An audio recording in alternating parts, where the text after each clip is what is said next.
৪৫তম BCS preliminary English literature এবং English grammar এই অংশের প্রশ্নের সমাধান আমরা এখন দেখব।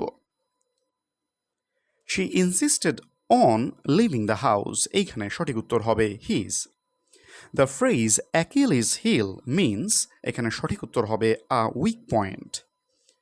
হি does not adhere to any principles, এখানে অ্যাপ্রোপ্রিয়েট প্রিপোজিশন হবে অ্যাডহেয়ার টু এবং সঠিক উত্তর হবে to. Millennium is a period of 1000 years, এখানে সঠিক উত্তর হবে 1000। Identify the passive form of the following sentence. Who has broken this jug, এটা সঠিক উত্তর হবে by whom has this jug been broken. Who is not a Victorian poet, এখানে সঠিক উত্তর হবে উইলিয়াম ওয়ার্ডসওয়ার্থ। উইলিয়াম ওয়ার্ডসওয়ার্থ একজন রোমান্টিক যুগের poet. Which of the following novels was written by George Orwell? এখানে সঠিক উত্তর হবে 1984. Identify the correct sentence. She speaks English like the English.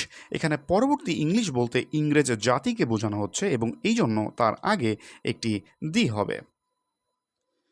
When one makes a promise, one must not go back on it, এখানে সঠিক উত্তর হবে back. Go back on promise অর্থ যে প্রতিশ্রুতি থেকে দূরে সরে আসা। I can't put up with him anymore, এইখানে পুট আপ উইথ এই ফ্রেজের অর্থ হলো টু টলারেট, এখানে সঠিক উত্তর হবে to tolerate. The poem to his coy mistress was written by Andrew Marvell. The synonym of altitude is height, এখানে অন্যান্য যে অপশন আছে সেগুলো কোনোটাতেই উচ্চতা বোঝায় না, সুতরাং সঠিক উত্তর হবে হাইট।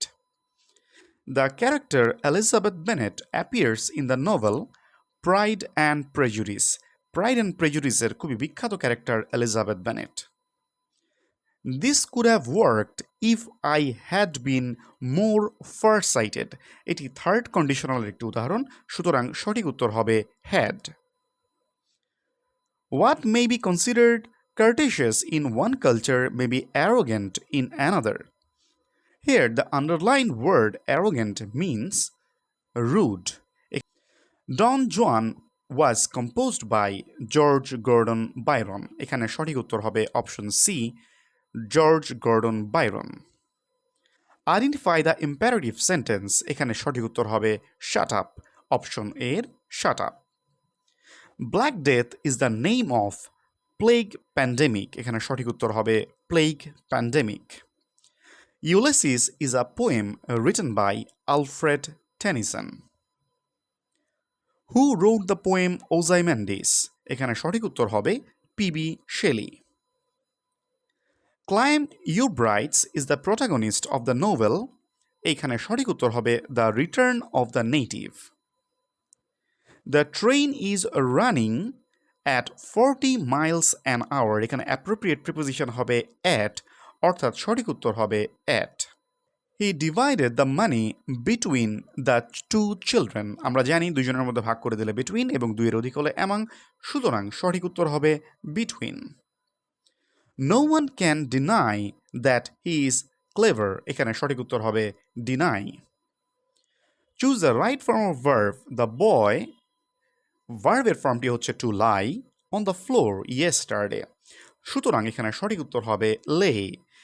লাই শয়ন করা এর পাস্ট ফর্ম হচ্ছে লে, সুতরাং সঠিক উত্তর option C lay. She played on the flute, passive form হবে the flute was played on by her. Antonym of adieu is hello, adieu means বিদায় বা good bye. Walk fast lest you should miss the train, এইখানে বাক্যটি হলো একটি compound sentence, সুতরাং উত্তর হবে option B a compound sentence. A number of singers in a church is called a choir, এখানে সঠিক উত্তর হবে কোয়ার, option A. Put the right word in the blank. He reached the dash of his literary career, এখানে সঠিক উত্তর হবে he reached the acme of his literary career, সে তার ক্যারিয়ারের সর্বোচ্চ চূড়ায় আরোহণ করেছে। Anger may be compared to fire, এখানে অ্যাপ্রোপ্রিয়েট প্রিপোজিশন হবে to. Choose the correct sentence, he discussed the matter, এখানে সঠিক উত্তর হবে he discussed the matter. Identify the correctly spelled word, এখানে সঠিক উত্তর হবে pneumonia. Desdemona is a character in the following Shakespearean play, এখানে সঠিক উত্তর হবে ওথেলো। মেটেরিওলজি ইজ রিলেটেড টু, এর সঠিক উত্তর হবে অপশন সি এর ওয়েদার ফোরকাস্টিং। আপনাদের ইংলিশ লিটারেচার এবং ইংলিশ গ্রামার অংশে কতটি সঠিক হয়েছে সেটি আমাকে কমেন্ট বক্সে জানান। অন্যান্য বিষয়ের প্রশ্নের সমাধানগুলো আপনারা পাবেন আমার এই প্লেলিস্টে। আপনাদের সবার জন্য শুভকামনা, সবাইকে ধন্যবাদ।